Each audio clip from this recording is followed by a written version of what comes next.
Сайн мэцгаано манай Dark-ийн подкастын маань шинэ дугаар ороход бэлэн болсон байна. Дэлгүүр минь би энэ 7 хоногийнхоо дугаартаа яг энэ хэргийг анх орчуулж эхлээд бэлдээд бичээ сууж байхад бол дотор муухай оргигч үе байлаа. Бүр ингээд хүн яаж юм байдгийг гэж бүр гайхаж цочирдох энэ олон хэргийг одоо судалж ярьдаг хэрнээ үнэхээр маш хүнд хэргүүдийн нэг туслаа. Энэ хэргийг сонсож дуусаад бүр маш их зүйл бодогдуулсан. Үнэхээр сонирхолтой нэгэн хэрэг ярихаар бэлдсэн байгаа. Тэгээ сануулж хэлэхэд энэ хэргийн гол хэсэг деталь бол маш хүнд хэсэг байгаа учраас та нартай бас сануулад хэлж байна. Тэгээ хэлтгээрээ сонсож дуусаад яг ялангуяа энэ хэрэг дээр бол та нараас хэргийн талаар юу гэж бодсон сэтгэлүүдээ бид нартай хуваалцаарай гэж хүсмээр нэг хэргийн талаар л. За тэгээ шууд хэрэг ярьж эхлэе. Энэ хэргийн гол хүмүүсийн нэг болох Франц де Тойд гээд залуу 1968 оны 7 сарын 6-нд Өмнөд Африкт төрсөн. Энэ хэрэг бол Өмнөд Африкт болсон хэрэг байгаа. Аав нь цагдаа гэр бүл нь нэлээд шүтлэгтэй хэрэгсэн шашинтай 7 хоног болгон сүмд явдаг. Түүний бага нас нь бол маш хэвийн ингээл аз жаргалтай нэгэн гэр бүлийн хүү байсан. Тэгээ өсвөр наснда 13 настайгаас эхлээд бол нэлээд задарч эхэлсэн. Бүтггүй хүмүүстэй нийлж хар тамхи татаж эхлээд бүр нэг удаа сургуулаа шатаах орлого хийж гал тавиад баригдаад сургуулаасаа хөөгдөж байсан. Яагаад гал тавьсан шалтгааны үргэлжлэхдээ хүнт металл хөгжмийн дуу сонсдог тэрнээсээ болоод гэж хариулсан. Сургуулаасаа хөөгцснийхэн дараа ээж аав нь хүүхдээ аваад өмнөд эргийн өөр хот болох Порт Элизабет гээд хот руу амьдарч эхэлж нүүсэн ба тэндээ Франц сатанд донтож чөтгөрийг бүр дахин шүтэж эхэлдэг. Шуламнуудын группийн ахлагч, толгойлогч шулам гэгдэх нэг тийм охинтой танилцаж эхэлсэн. Тэр охин нь бас л баахан хар эд шидийн талаар сонирхож судалдаг. Өөрөөр хэлбэл хэрвээ би муу зүйл хин нэгэнд хүсэж шивнэх юм бол тэр биелдэгэ гэж түүнд хэлсэн. За ингээд тэр хоёр үргэлж эхлээд хамтдаа нэг нь бахан сатан, нөгөөх нь шулам гэл хар эд шид шившлэг сурж нэг нэгэндээ зааж өгж бас хамтдаа чөтгөрүүдийг сэрэх сатаны зан үйл хийж тэр хоёрыг хэлснээр Франц одоо доотлол нь 2 удаа чөтгөрт эзэндүүлж ховстуулсан гэж өөрөө хэлжсэн. 14-5 байхдаа Франц одоо ийм юм игээд яваад байгаа. Тэг хичээл сургах нь бол эрс муудаж 2 хичээл дээр муу аваад сүүлдээ сургуулиасаа шууд өөрөө хаяад гарсан. Ээж аав нь бол үүнийг мэдээд хүүдээ маш их санаан завцгааж хүүдээ бурууг өгөхгүй энэ найз охин л уруудтай байна гэд хүүгээ уулзгаа боль гэж хатуу хэлж эхэлснээр салцгаасан. 18 настайдаа цэрэгт явсан. Сургуульд хийхээсээ илүү өрн дандаа л уураа барьж чадахгүй асуудал гаргаж цагдан орох байранд ихэнх цагаа өнгөрүүлдэг.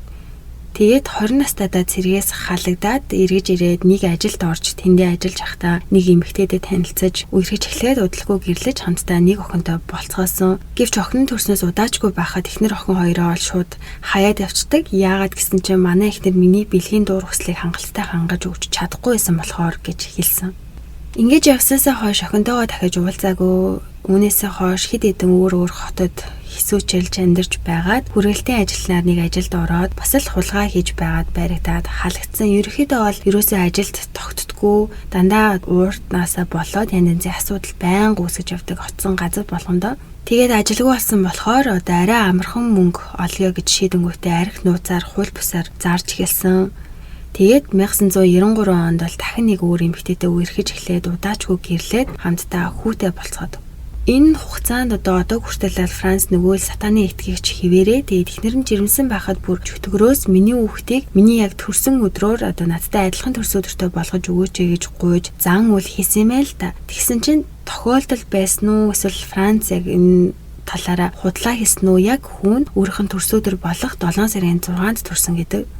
Үүнээсээ хойш Франц өөрийгөө за би үнэхээр чөтгөртэй холбоотой харцаж чадъя гэдэгтээ бүрэн итгээд хүн болгонд л сатаны хүч чадлын талаар ярьж эхэлсэн. Өчнөө удаа ажилд ороод залхуугасаа нэг бол хулгай цэлгийгээл халагдаад байнгын санхүүгийн асуудалтай тэр болгондоо ээж ааваасаа мөнгө авдаг. Бас асуудалд ороод цагдаад баригдах болгонд нөгөө аав нь цагдаа учраас байнга хүүдээ тусалж гаргаж өгдөг. 25 настай байхдаа 19 настай Тюнс Крюгер гэх залуутай найзууд болсон. За энэ бол зүгээр хоёр чөтгөр хоорондоо найзууд болсонтой адил гэмээр. За одоо Крюгер гэх залуугийн талаар бахан ярив. Тэрээр 1975 онд төрсэн Өмнөд Африкийн яг энэ Порт Элизабет гэх хотод нь бол өсөж тойрнож тэндээ амьдардаг. Бага насны амьдрал гэр бүлийн байдал нь бол Францынхаас ол эсэргээрээ гэж хэлэхэд бол болно. аавынхаа нувд гинт хэрэгтэн хар тамхичин байж байгаад яг жирэмсэн байхад нь л хаяа авчихсан. Ээж нь бол жирэмсэн байх үедээ нэг залуутай уулзаж эхлээд Крюгерийг төрсний дараахан бол салсан. Дахиад 9 сартай жоохон багт нь дахин өөр нэг эртээ гэрэлсэн. За тэр хойд аав нь бол бүр байнга түүнийг зоддог, загнадаг, бүр бэлгийн хүчирхээлэл хүртэл байнгын оруулдаг энэ байдал нь олон жил өрүүлжсэн гэдэг. Крюгерийн хувьд сургууль дээр хүртэл очиод хүүхдүүдэд байнга дээрлэхүүлдэг, бага наснд маш хүнд өнгөрсөн, хэд хэдэн удаа үнээсээ болоод амиа орлохыг завдаж, бас нэлээд олон удаа гэрээсээ зугтажсэн удаатай. 15 настайд сургуулиасаа бүр мөсөн гараад арх болон хар тамхинд орж дараа нь цэрэгт явсан. Түүний хувьд бас л маш их төрөн ууртай, дээрлэхүү, хоримтгай аштай, цэрэгт байх үедээ зүгээр нэг хүнд хэлэхдээ тэнд ахтай хідэн үний толгойг дэлбэлж аллаа энэ төр гэсэн амар тийм нэг сонин эвгүй тийм яриатай. 18 настайдаа цэргээс халагдаад бас яг Францтай адилхан нэг найз охинтой босдод нь бас нэгэн өөрийгөө шулам гэдэг эмэгтэйтэй танилцсан. Баахан янз янзын хар ид шид зан үйл хийж авдаг. Тэрнийхээ талаар Крюгерт ч бас зааж өгдөг. Тэр хоёр хамтдаа чөтгөрийн дахин шүтээж хамтдаа тийм дарк харилцаатай байж байгаад удалгүй тэр охин нь бол Крюгерийг хаяад явсан. За ингэж явж агаад 1994 онд ийхүү Крюгер Францтай танилцаж хоёулаа цэрэгт явж исэн, сургуулиас айдлан гарсан, шулмнуудтай үргэлжижсэн, сатаанд итгэжээд гээд айдал төстэй тал олон байсан учраас хурдан найзууд болоод бүр айгүй сайн найзууд болдог. Франц түнд хэлэхдээ би 2 удаа чөтгөрт эзэмзүүлж исэн. Нөгөөх нь тэгэл сонсоол вау гэл итгээл угаасаа ер нь Крюгерээс Франц чинь 7 насаар ах. Дээрээс нь нэлийн тийм сайн тарих угаагч. Тэгээ нөгөөхдөө их юм зааж сургаж өгч ийн гэл үгэндээ айгуу сайн оруулалтаа. Крюгерийн хувьд ч бага насны травманаас болож тэр их ганцаадмал байдаг. Тэгээ Францтай танилцаад найзууд болсноос хойш ер нь Франц яг түүнд ах шиг нь эсвэл бараг аав шиг санагдаж түүний юуг нь тэрийг дагаал хийсэнд нь итгээд явж идэг. Франц түүнд хэлэхдээ чөтгөр надад эд зүйлс хөдөлгөх хүч чадал эмэгтэйчүүд өөрт нь маш ихээр татагдах бас 24/7 бэлгийн дуур хүсэлтэй байх чадлыг өгсөн. Тийм болохоор би ийм лаг хүчтэй чадaltaй амж байнгын бэлгийн харилцаанд орох эрхтэй ёстой гэхдээ л Крюгер бол тэрийг дэмжээл харин тийштэй хэлээл тэр хоёр хоорондоо иймэрхүү зүйл ярьдаг. За ингэж энэ хоёр найзууд болоод хэдхэн сарын дараанаас нь эхлээд эмэгтэйчүүдийг хүчирхийлж хүчингийн хэрэг хийж эхэлсэн байна. 1994 онд Франц эхлээд ганцаараа явж агаад 20 настай коллежийн оюутан охин нэг пиццаны газрын гадаа машинтайгаа сууж ахт нь хурж ирээд буу тулгаж агаад машинд нь хүчээр сууж хөнгүү газар машинтаа нь явж очиод хүүргийн эмэгтэйг бол зэрлэгээр хүчнэж тэгээ бүр дуусан гутаа тэр эмэгтэйг хүчээр нэг кафе руу авч орон гутаа орой олонд ороод тэгээ бүр сарнаа марнаа хүртэл өгчээсэн. Францын хувьд яг нөгөө өөрийгөө амар царайлаг, секси эмэгтэйчүүд ер нь өөрт нь шууд татагдахаар хайр татам ямар ч эмэгтэй хүн тэрээр хүчнэдсэн ч гэсэндээ надтай бол ямар ч асуудалгүй харамсахгүйгээр унтсандаа дуртай байна гэж боддог. Бүр тэрэндээ итгэж гисэн.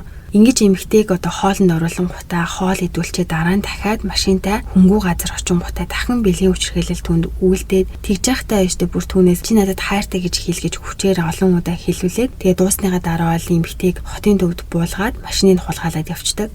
Тэгээ тэр эмэгтэйг буулгахтаа чи бити цагдаад хэлээрэй хэлсэн боловч мэдээж тэр эмэгтэй цагдаад мэдэгдээд Франц баригдсан ч гэсэндээ яг хүчндүүлсэн гэдгийг батлах нотлохой байхгүй байх гэсэн шалтгаанаас болоод түүнийг зүгээр сулсан.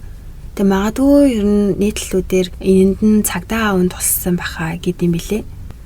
Үүнээс хойш хэдэн сар өнгөрлөө тэр оныхоо 12 сард нь Франц Крюгер хоёр хамтдаа эмэгтэй хүн олж хүчирхийлье гэж шийдээд гараад 21 настай 3 сартай жирэмсэн эмэгтэй хүн нэлээд хүн багтай зайдуу хэсгээр ганцаараа орой алхаж байхад нь гайгаараа бүр тэр хоёр түүнийг олж хараад модтой хэсэг лөө бууд болгож агаад авч явж бутан дунд оруулаад эхлээд Крюгер түүнийг хүчирхийлж дараа нь Франц түүнийг хүчирхийлсэн. Эмэгтэй бол тэр хоёрт жирэмсэн гэдээ хэлээд гуй одоо болоочтой гэсэн ч нөгөө хоёр нь бол тоолгүй хүчирхийлж дуусаад бүр хоорондоо яг тэр эмэгтэйгийн урд нь за одоо яах вэ? Энэ эмэгтэйг одоо алах уу яах уу гэж мэтгэлцэж агаад явуулахаар шийдчихсэн.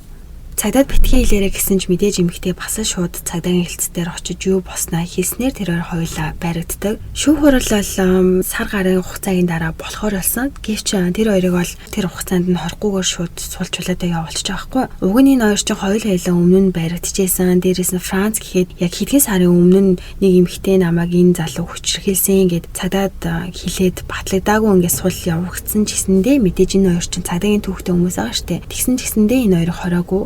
Энэ хоёрыг хороогүй улмаас энэ нэг сарын хугацаанд Хүүрхий бас нэгэн эмэгтэй тэдний маш аимшигтай хэргийн хохирогч болсон. Тэр нь 27 настай Alison Botta гэх эмэгтэй. Алисын эмэгтэй 1967 оны 9 сарын 22-нд төрсөн. 10 настайд нь ээж аван сааснаас хойш ээж болон ахтайгаа өсөж хамтдаа амьдардаг. Ээж нь 2 хүүхэдтэй бол маш их хайрлаж өсгсөн. Үргэлж тэднийг бусдыг хүндэлж ойлгож хайрлахыг заадаг. 2 хүүхдүүдээсээ сургуульд онд заавал сураал, ийм том ажилтай, тийм том сургууль төгсөх шаардлага байхгүй. Зүгээр л та хоёр минь аз жаргалаар дүүрэн сайн хүн болж өсөхийг нь хүсдэг. Ийм гоё зүйлийн ээжийн зааж сургаснаар бол Алисон охинч том болохын хэрээр өөртөө итгэлтэй, ээлдэг зан ааштай, зөөлөн, адал явдал дуртай, нийтэж, бусдад их тусалдаг, сургуультаа маш нэр хүндтэй хүмүүс түнд маш их ам сайтай байдаг тийм охин болж өсөж төрнсөн. Коллежид дүүргээд хэдэн жил аялж байгаад яг энэ Порт Элизабет гэх хотод сууршин амьдарч эхлээд тэндээ даатгалын зууршлагчаар ажиллаж эхэлдэг. За ийм нэгэн хайраар аз жаргалаар дүүрэн амьдарч байсан Алисын эмэгтэй гайгаараа 1994 оны 12 сарын 18-ны өдөр бол Франц Крюгер хоёрын нүдэнд өртдөг. Энэ өдөр бол Алисны хувьд бас жирийн л нэгэн өдөр байх хэлсэн. Өдрийн цагаар бол далайн эрэг дээр олон найзуудтайгаа цагийг зугаатан өнгөрөөж дараа нь бүх найзуудтайгаа гэртээ уурж тэдэнтэй гэртээ пицца захиалж идэж тоглоом тоглож оройг өнгөрүүлж агаад шөнийн 1 цагийн үед бол бүх найзууд нь явцгааж эхлээд хамгийн сүүлийн найз нь машин байхгүй улмаас гэрлүүгээ алхаж харна гэх үед нь бол Алисон өө би чамаа заавал гэрт ч хүргэж өгнө гэд машинтайгаа найзаагаа хүргэж өгдөг. Эргээд машинтайгаа гэрийнхаа гадаа ирсэн чинь яг орон сууцных нь яг урд өөрийнх нь машиных нь паркинг байдаг. Гэвч тэр паркинг дээр нь өөр нэг хүн машинаа тавьсан байдаг. Тэгээ ийм байсан болохоор тэр оройдоо яалтчгүй тэнд биш гэрээс нь доошоо байх жоохон зайтай гудамжинд зогсоол хайж парклах шаардлагатай болдог. Яг машинаа парклаа зогсох үед нь бол жолоочийн талын хаалгыг нэг хүн онголгоод шууд түүнд хутга тулгаад цаашаа сууд тэхгүй бол алан шүү гэж хэлдэг. Айд сандарсан Алисон бол тухайн үед айл болох тайван байхыг хичээж агаад хэлснээр нь хийж тэр үнэн жолоог нь барьж явж эхэлсэндээ тэр залуу нь хэлэхдээ би нэг найзаагаа айж байна. Чиний машин чи эрэхтэй байна. 1 цаг машинаад ингээд надад ашиглуулаа гэж хэлдэг. Тэгээ тэр хүн нь бол мэдээж Франц байсан. Франц замдаа явж байхдаа эмэгтэйд хэлэхдээ чи санаа зовлтгүй би чамайг өрөөсөө өвтөхгүй. Би зүгээр найзаагаа хайж ийн. Удахгүй чамаа зүгээр ингээ явуулчнаа гэж хэлээд тухайн үед жоохон ингээд яриа өрнүүлсэн. Тэгээд Алиснаас чи гэртээ ганцаар амьдардаг юм гэсэн чинь эмэгтэй тухайн үед ганцаар амьдардаг ч гэсэндээ түнд худлаа хэлээд би найзлуудаагаа амьдардгаа. Тэр гэрт яг одоо намайг хүлээж байгаа. Би гэртээ харахгүй болохгүй. Тэр намайг санаа зовоо шууд цагдаа дуудана гэж түнд хэлсэн. Дээрээс нь нэрийг асуусан чинь Алисон шууд өөр худлаа нэр хэлдэг. Эргүүлээд Францаас бол чиний нэр хин юм бэ гэсэн чинь Франц бас өөрийнхөө нэрийг худлаа хэлээд Клинтон гэж хариулсан. Ингэж явж сууж байхдаа бол Алисон дотроо маш их айж машиныхаа хаалгаар нь айгүй хурдтай явжсэн ч гэсэндээ өсөжтгүй яах вэ гэж яхаа мэдгүй бодлогошорч сууж явжсэн. Тэгээд Алисон бол түүнд ерөөсөө чи миний машиныг зүгээр аваа явчаа намайг харин энд болгочих. Тэгэх юм бол одоо чамд чашигтай надад чашигтай ингээд хоёул ингээд мөр мөрөө хөөдхүүгээ гуйсан чи Франц бол мэдээж зөвшөөрөөгүй. Үгүй би чамаа заавал авч явна гэж хэлээд явсаар байгаад нэг баарны гадаа ирдэг. Баарны гадаа бол нэлээд олон хүмүүс зогсожсэн. Тэгээд Алисон мэдээж тусламж гуйж юм ярьж чадахгүй. Тэгээд айл болох харцаараа хүмүүс рүү хараад надад тусламж хэрэгтэй байгаа гэж анзаараад надад ирж туслаасаа гэж хүссэн боловч хинч түүнийг анзаараагүй. Тэгээ удалгүй нэг хүн машинд нь орж суусан нь Крюгер. За Крюгер машиныхаа нарын сандалт суугаад яг тэр нөгөө толондоо ойлгоод Алисон түүнийг харахад бол бүр маш хүүтэн гарцтай амар тийм залуу орж ирэнд хараад за тэр үед бол үнэхээр би ингээд зүгээр намайг тавиад явуулахгүй маш аимшигтай зүйл болох юм байна гэж одоо шууд мэдэрсэн. Нуруугаар нь хүүт даасан. Ингээд тэр гурав хөдөөлж Франц машиныг нэлээд удаан барьж яваад ямар ч машин хажуугаар нь өнгөрөхөө болохоор нэлээд зайд өсөл рүү явж нэмээд замаас гараад шорон замаар орж хэсэг явж агаад машинаа зогсоож Крюгер эхлээд тамхицгаар машинаас гардаг. Машинд Францтай хойлохноо үлдсэн Алисон тэр хоёр хэсэг чимээгөө сууж агаад Франц түнд за чи одоо ойлгож байна уу? Хоёлоо одоо бэлгийн харилцаанд орондоо чи надтай одоо эргүүлж тэмцэлтгээр байна уу гэд асуусан чинь ягаад чиний хоёр залуутай тэмцээд амжилт олохгүй гэдгийг мэдчихсэн учраас Алисон эмэгтэй үгүй гэж хэлсэн. Франц эмэгтэйг бол хүчрхийлж эхэлсэн. Тэгээд эмэгтэй аль болох биеийн тэнд байгаа ч гэсэндээ оюун санаагаараа тэндээс өөр газар байх гэж хичээж шал өөр зүйл бодож эхэлсэн. чиний найз залуу чи ингэж хийдгүү дуртай байна уу гэх мэтчлэн шижгийн зөвлөдүүдийг түүнээс асуугаал заавал хариулт авахгүй л дуусангуудаа машинаасаа буугаад Крюгерт чи энэ хөөрхөн хадагтайтай хиймээр байна уу гэд хэлсэн чинь Крюгер хариуд нь үгүй би наад үлгчэнтэй чинь яана гэж амар муухагаар хэлсэн. Тэгсэн чи Франц бүр ингээл нэг худлаа амар соёлтой юм шиг жүжиглээл бити ингэж яриа тэр бол ялдам эмхтэй энэ төр гэж хэлээд ингээд машин руу бол Крюгер орж ирээд хөрх эмхтэй бол илүү хүч хэрглэж цаавааж хүч хэрглэж дуусаад дахиад тэр хоёр хоорондоо машины гадаа за энэ хүнийг одоо зүгээр сул тавиад явуулах уу эсвэл хойлоо алах уу гэдгээ ярилцаж эхэлсэн. Ингэж ярьж байхдаа одоо тэр орчин нэрээ худлаа одоо хуурамч нэр хэлжсэн аа машины гадаа хоорондоо ярилцж байхдаа бол яг жинхэнэ нэрнүүдээ хэлсэн. Тэгээ Франц Крюгер гэд ярьсныг сонсоод эмхтэй бол шууд за энэ хоёрын нэр нь бол энэ юм байна гэж цээжилж авдаг. Хэсэг ярилцаж зогсоод харамсалтай нь тэр хоёр бол айлсан эмэгтэйг бол алхаар шийдцгээгээ шууд эмэгтэйг машинаас буулгангуудаа Франц хоолойг нь боож эхэлсэн. Айлсан бол тухайн үед чадлаараа намайг бити алаач тэ зүгээр цагдаад мэддэхгүй хүнд ч хэлэхгүй ингээд намайг зүгээр л амьд үлдээч гэж гуйж эхэлсэн боловч тэр хоёр бол зөвшөөрөөгүй. Хоолойнд боолгож авах үеэр бол айлсан хитрхи айсандаж тэрөө нэлийн гидсний үүрэгч агаад өмдөндөө бүр хүндэрчихсэн. Тэгээ дараа нь Франц хитрхи ингээд эмэгтэйгийн хоолойг нь маш хүчтэй дарж одоо боож исэн болохоор түнхийг нь цааш нь чихснээр эмэгтэй амьсгаа авч чадгаа байгаад шууд ухаан алдсан. Ухаан алдсан байх үед нь Франц бол хутгаа гаргаж ирээд эмэгтэйн хөвлийн хэсэгт бол маш олон удаа дээрэс нь эмзэг хэрэгтэнлүүнд хутгалж эхлээд тэр хэсгүүдэд нь бүр нийтдээ 35-6 удаа хутгалсан. Хөвлөө болон эмзэг хэрэгтэнлүүнд. Удалгүй эмэгтэй ухаан ороод ингээ хүлэн гэж чичирсэн чинь нөгөө хоёр чинь өө энэ үхээгүй байна гэд мэдээд нэмээд хоолойг нь одоо бүр нэг чихнээс нь нөгөө чих хүртэл нь бүр 16 удаа зүсэж гэмтэж эхэлсэн. Тэг үед нь яг нөгөө түнхийг нь цааш нь чихсэн байсан амьсгаа авч чадахгүй байсан айлаас нь хоолой хэсэгт нь зүсэж нэг нүх гаргаснаар айлсан амьсгалж эхэлсэн. Тэгээд ухаан орсон ч гэсэндээ тухайн үед юу болоод байгааг ойлгохгүй ухаас нь баларцсан, мэдээ алдчихсан тийм байх үед нь Франц түүний ингээд дээр нь гарчихсан хоолойг нь хэрцэн хിവэрээ айласын хувьд бол бүр ингээд зүгээр л яг дээр нь нэг хүн гараараа ингээд зүүн баруун гэх хөдлөөд байсан гэдгийг харсан гэж аахгүй юу. Ингэж хоолойг нь хүчтэй зүсэж гимтээж дуусчингуудаа эмэгтэйг за одоо өгсөн болов арай ч ийм амар хутгалуулж зүсүүлчгээд амьд байна гэж байхгүй хаа гэд хоорондоо ярилцахын сонсоод тухайд бас л ааласан амьтаа голтой байсан ч шууд л өгсөн мэт жүжиглэхээр шийдээд чив чимээгүй хэвтчихсэн. Тэгээс сонсохны нөгөө хоёр бол за одоо өхөөгүй байсан ч гэсэндээ угаас удахгүй өөх байхаа тусаалтаад арай ч ийм амар болчоод угаас амьд үлдэн гэж бол байхгүй гэж шийдээд нөгөө хоёр түүнийг орхиод хамх хувцсыг нь цонхоороо гаргаж шидчихэнгүүтээ машиныг нь унаад яваад өгсөн. Ийм аимшигтай их шарах авчгаад Алисон бол яаж ч амьд байгаадаа тэтгэж чүхгүй өөрт нь яг одоо юу болоод байгаа юу мэдрээд байгаагаач мэдэхгүй ойлгохгүй ингээ шокны байдалтай ойр хавьд нь хинч байхгүй ийм газар ганцаараа амьтаа голтой үлдчихээд дотроо одоо яахаа мэдэхгүй дээрээс нэг тийм сонин хүрхрээд байгаа юм шиг чимээ гараад байгаа гут нь хоолоогоо тэмдрээд үтсэн чинь бүр онгорхоо шахуу маш аимшигтай шарах авснаа мэдрээд бүр итгэж чадаагүй аимшигтай хөвдөлтэй мэдэрж амьсгаа авахт нь хүртэл маш хүнд байгаа газар юу ч чадахгүй хэвтэж байгаад угаасаа одоо ингээл үхэх юм байна гэж бодож байгаад удалгүй үгүй би энэ одоо зэрлэг хоёр араатнуудыг зүгээр өнгөрөөж болохгүй хэрвээ энэ хоёр ингээд зүгээр яваад би эндээ ингээ үхчих юм бол бас нэг өөр хүмүүсийг ч гэсэн гэмтээх байх гэж бодоод амьд үлдэхийн төлөө би яаж тэнцэх үү гэдгийг бодож эхэлдэг. Тэгээ бодохдоо ямар тааж би ингээд амьд гарч чадахгүй эндээ ингээд өглөө гэж бодоход хоёр эргэтнүүдийн нэрийг нь сонсчихсан учраас Франц Крюгер гэдэг хоёр нэрийг шороон дээр хажуудаа бичээд нэмээд доор нь хамгийн сүүлийн удаа ээжтэй хайртай шүү гэж хамаг хүчээ гаргаж бичсэн.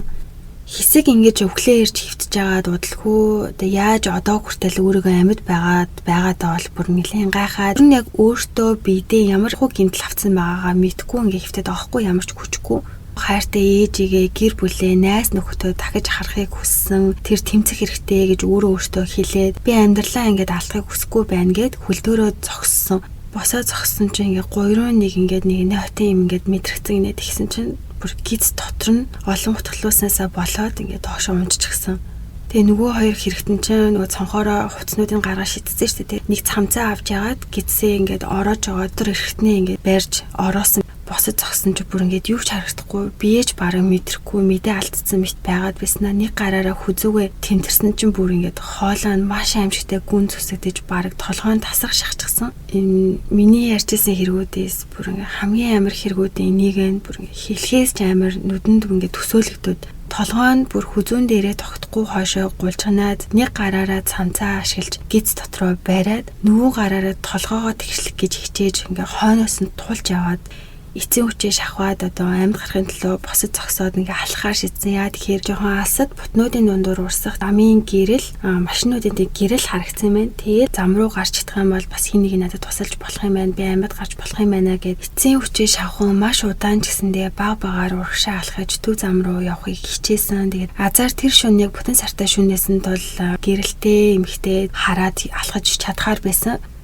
Ингээд төв зам руу одоо арайхийн ирээл замын голд тэсэл алтан газар унаж тэндээ хиччихсэн чинь азар уг нэг машин ирсэн. Машины дээр гэрлийг хараад дотроо эхлээд яана нөгөө хоёр намайг гүцээж алхаар ирж байгаа юм шүү дээ. Нэг бол дотроо зүгээр хүн явж тараад намайг аврах бахтаа гэж бодон хөвтчихсэн чинь хараас маш их тусламж хэрэгтэй байгаа ийм аимшигтай гимтсэн түүнийг хараад тэр машин зүгээр хажуугаар өнгөрөөд гар авчдаг. Ингээд ашгүй хэдэн минутын дараа дахиад өөр нэг машин хажуугаар нь явж таарад айлаас нэг хараад бол тэр машин шууд зогсож туслахаар шийдсэн. Тэр машинд нь хэдэн оюутнууд өөр хотоос амралтаараа энэ Порт Элизабет гэх хот руу амарч цугаалахаар явж исэн залуучууд байсан. Тэр дунд нь 20 настай Тиан гэдэг малын эмчээс сурж исэн залуу явж таарад айлаас нэг бол шууд хараад бууж ирж эмэгтэй судсыг байрж ухаантай байгаа эсхийг шалгаж маш хүнд гэмтэл асан байгааг нь хараад бүр шоконд орсон ч гэсэндээ шууд цамцаараа эмэгтэй цусалтыг дарах гэж хичээж түүнд анхны тусламжийг бол үзүүлсэн. Оюутнууд донд одоо тухайн үед чинь хүн болгон утастай бол биш, утас ховор байсан үед нэг оюутны гар утастай байж таарснаар ашгүй түргэн тусламжийг ол дуудсан. Малын хэмжээ сурж исэн учраас Тиан эрэхтэй бол Алисны ил гарсан байсан нөө бамба болчиххааг нь биед нь буцааж оруулж чадсан юм билээ.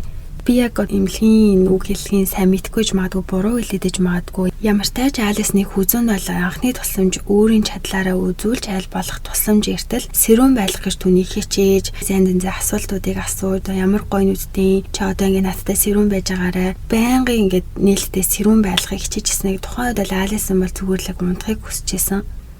Түргэн тусламж дуудчихсан ер нь үсрээл нэг 20-30 минутанд ирэхээр байсан чинь бүр бүхэл бүтэн 2 цагийн дараа ирсэн байдаг. Түргэн ирсний дараа бол Тиан эрэхтэй Алисны хажуунаас холдохыг хүсээгүй түүнийг имлэг рүү хүртэл бүр дагаж яваад гараас нь татгаад амьд гарнаа чи чадна гэж бүр зоригжуулж явсан хിവэрээ. Имлэг дээр очиод эмч сүүлэгч нарын хувьд одоо тэр олон жил ажилласан хэрнээ ийм амар хүнд өвчтнийг одоо анх удаа л харж байгаагаа бүгдээрээ ингээ ярьсан байдаг. Ингээд олон хүнд хагалгаануудад орсон. За түүнийг үзсэн эмчнэр энэ эмэгтэй бол шууд газар дээрээ нас барах маш олон шалтгаан байсан гэсэндээ тэр одоо хүртэл амьд байгаа нь үнэхээр гайхалтай гэсэн. За нэгт бол хэрвээ Франц хутгалж байхдаа жоохон илүү гүн эсвэл жоохон илүү бүхлийн шарх өгөхөөр тийм гэмтлүүдийг өгөх хангалттай боломж байсан гэсэндээ азар тэр олон хутгалалт зүсэлт нь бол яг одоо эмэгтэйг алаагүй.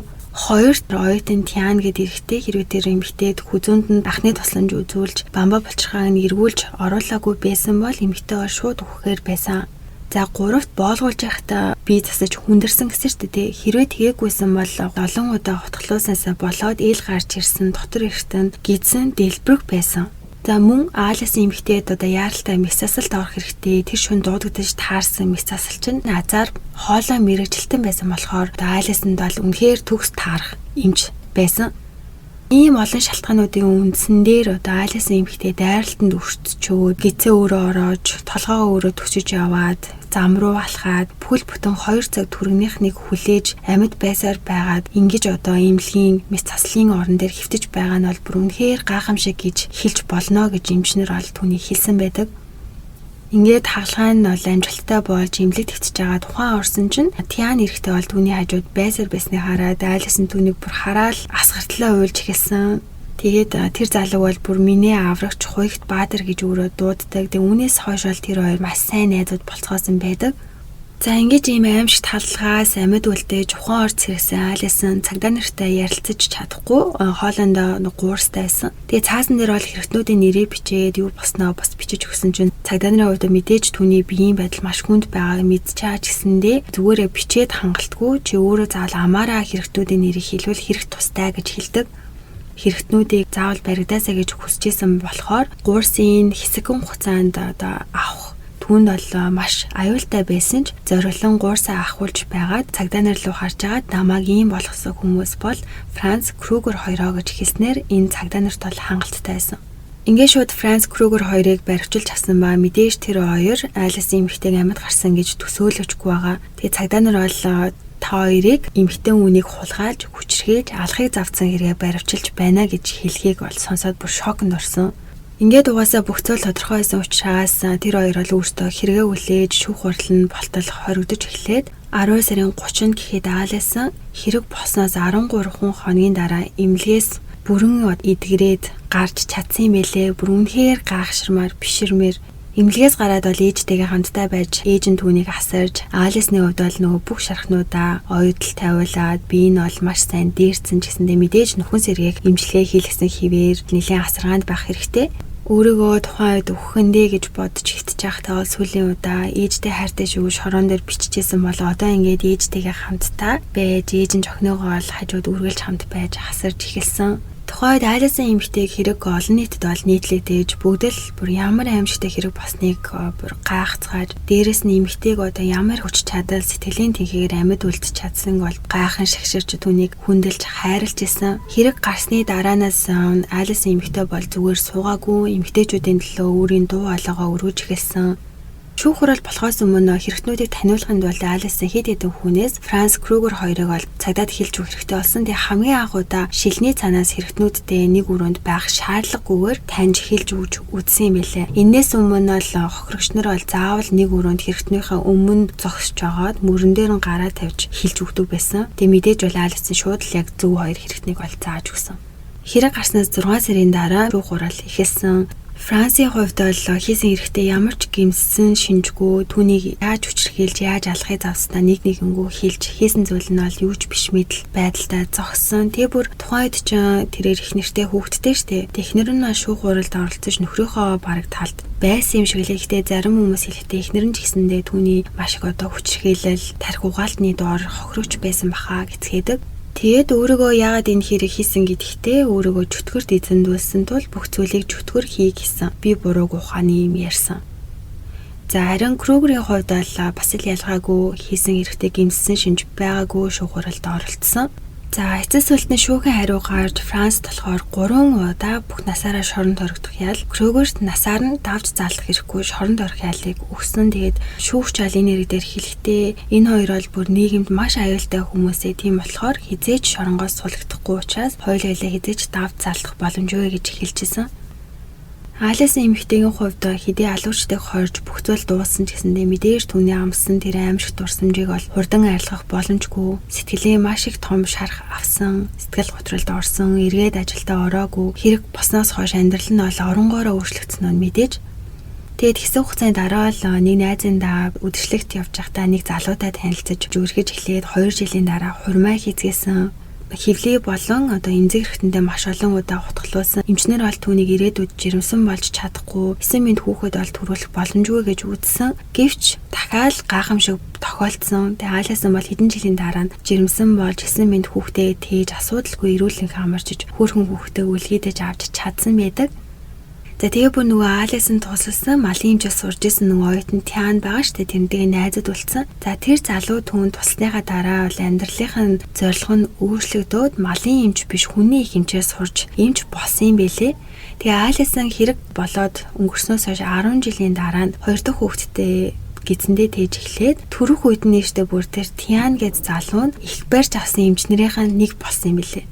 Ийм амар гайхалтай ийм гоё найзууд болсон. Тэгээ 2 хүүхэдтэй болоод бол хэсэг хугацааны дараа тэрээр нөхрөөсөө ямар тааж салсан 2 хүүхдээ тааллалдаа ээж авахаа үүргийг гүйцэтгэж хамтдаа өсгдөг.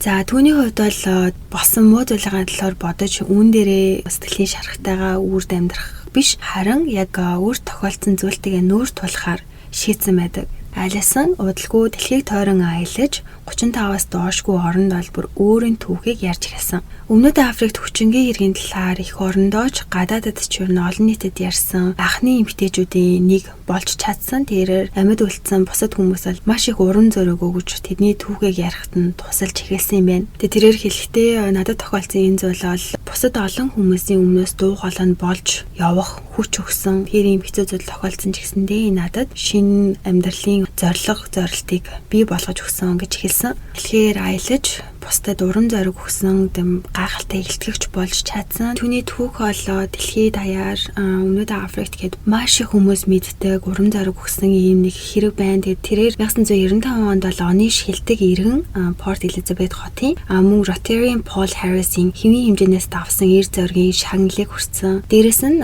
feminist сэтгүүлээс бол эр зоригийн эмэгтэй зэрэг ийм олон шагналуудыг ол хүртсэн юм байна.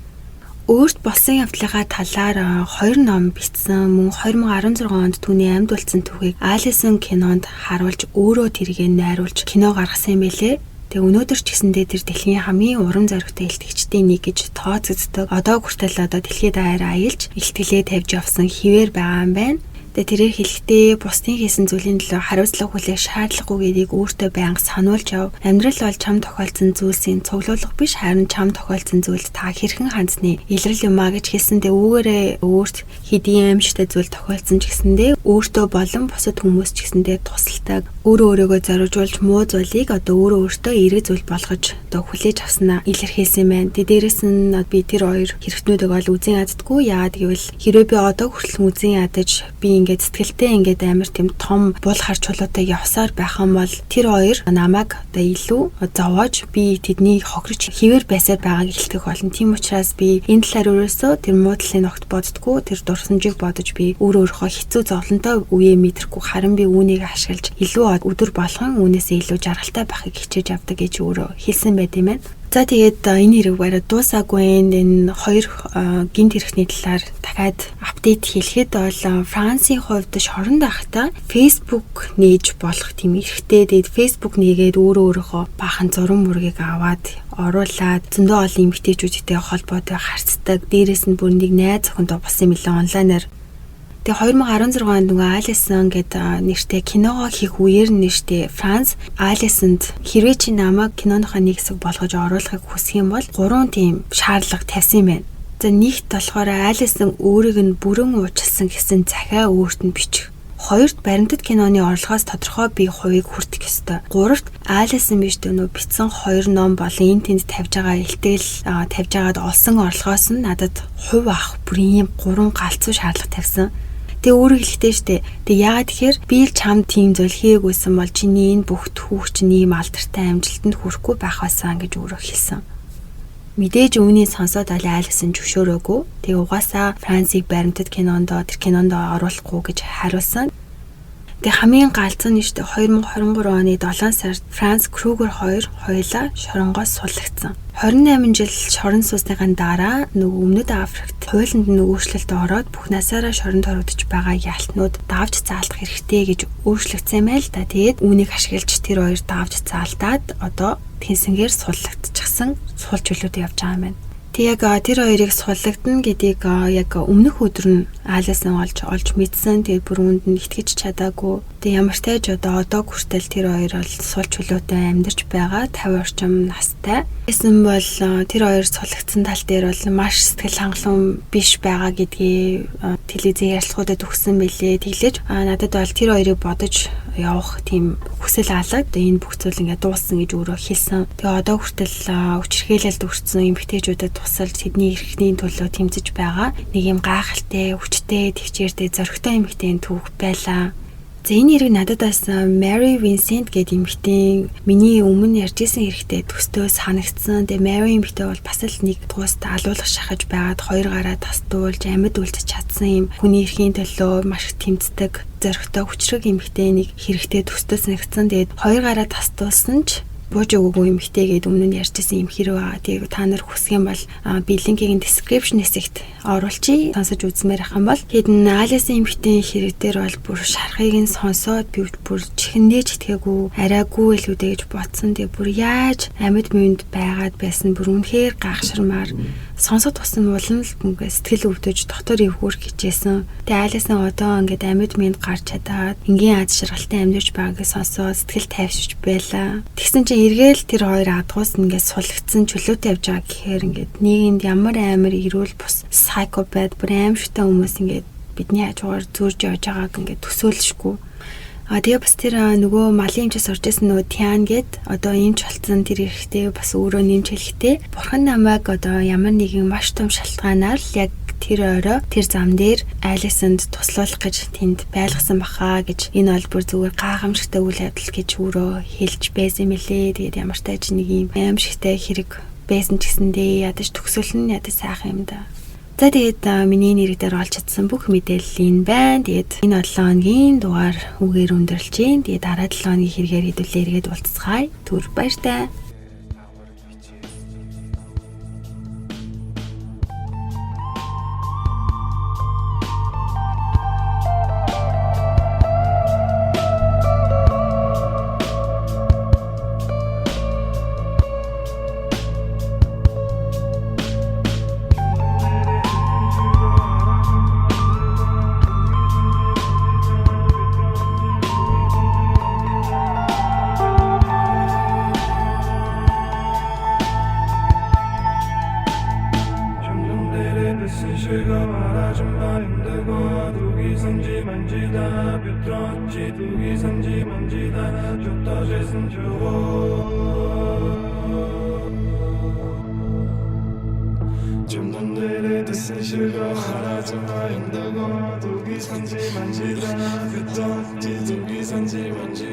저 떠져선 저